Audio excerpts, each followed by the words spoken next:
यहाँ पर शारीरिक दक्षता परीक्षण, अब आप ध्यान से सुने, सभी लड़के और लड़कियां दोनों, चाहे तो वो एससी, एसटी, ओबीसी, जनरल किसी के भी हों, अभिलेखों की समीक्षा एवं शारीरिक मानक परीक्षण में सफल पाए गए अभ्यर्थियों से शारीरिक दक्षा परीक्षा में सम्मिलित होने की अपेक्षा की जाएगी। और अर्हकारी, जो अर्हकारी प्रकृति की होगी, ये शारीरिक दक्षा परीक्षा में अर्ह होने के लिए पुरुष अभ्यर्थियों हेतु, अब चाहे पुरुष एससी, एसटी, जनरल किसी के भी हों, उनके लिए 4.8 किलोमीटर यानी 4.8 किलोमीटर यानी कि 4800 किलोमीटर,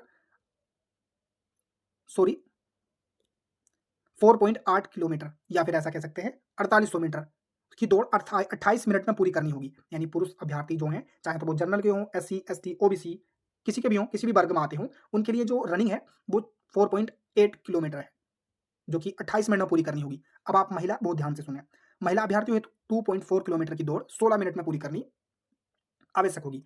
यानी कि चाहे तो महिला एससी, एसटी, जनरल, ओबीसी किसी से भी हों, उनको 2.4 किलोमीटर की दौड़ 16 मिनट में करनी कंप्लीट जरूरी है।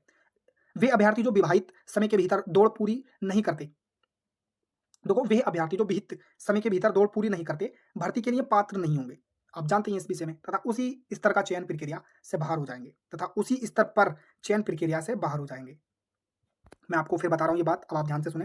देखो, पुरुष अभ्यर्थियों के लिए 4.8 किलोमीटर की दौड़ 28 मिनट में पूरी करनी होती है, चाहे तो वो जनरल के हो, एससी, एसटी, ओबीसी किसी भी वर्ग से आते हों, वो पुरुष अभ्यर्थी हैं तो उनको 4.8 किलोमीटर की दौड़ कितने मिनट में कंप्लीट करनी है? 28 मिनट में। महिला अभ्यर्थी, चाहे तो वो एससी, एसटी, जनरल, ओबीसी किसी भी वर्ग से आती हों, उनको 2.4 किलोमीटर की दौड़ कितने मिनट में कंप्लीट करनी है? 16 मिनट में कंप्लीट करनी है। और अब सबके लिए इंपॉर्टेंट पॉइंट, वे अभ्यर्थी जो विहित समय के भीतर दौड़ पूरी नहीं करते, भर्ती के लिए पात्र नहीं होंगे, तथा उसी स्तर पर चयन प्रक्रिया से बाहर हो जाएँगे, ठीक है? आई थिंक आपको ये सारी चीज़ें समझ में आ गई होंगी।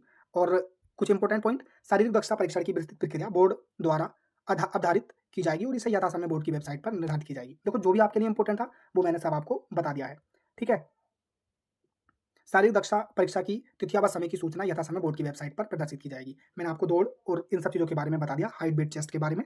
अगर इसके बाद कोई डाउट रह जाता है, तो प्लीज़ कमेंट बॉक्स में बता सकते हैं। और चैनल को सब्सक्राइब कर लिया होगा आई थिंक अभी तक तो आप सबने, उसके लिए बहुत-बहुत धन्यवाद। और कोई भी डाउट रह गया हो या मुझसे कोई पॉइंट छूट गया हो, तो वो आप कमेंट बॉक्स में बता सकते हैं। ये ऑफिशियल नोटिस था, भर्ती बोर्ड के ट्विटर हैंडल से आप जा सकते हैं, या फिर आप भर्ती बोर्ड के ऑफिशियल वेबसाइट से इसे डाउनलोड कर सकते हैं। कोई भी डाउट हो कमेंट बॉक्स में बताना ना भूलें। चैनल को सब्सक्राइब करना है और अपने दोस्तों से भी करवाएं। जय हिंद, जय भारत।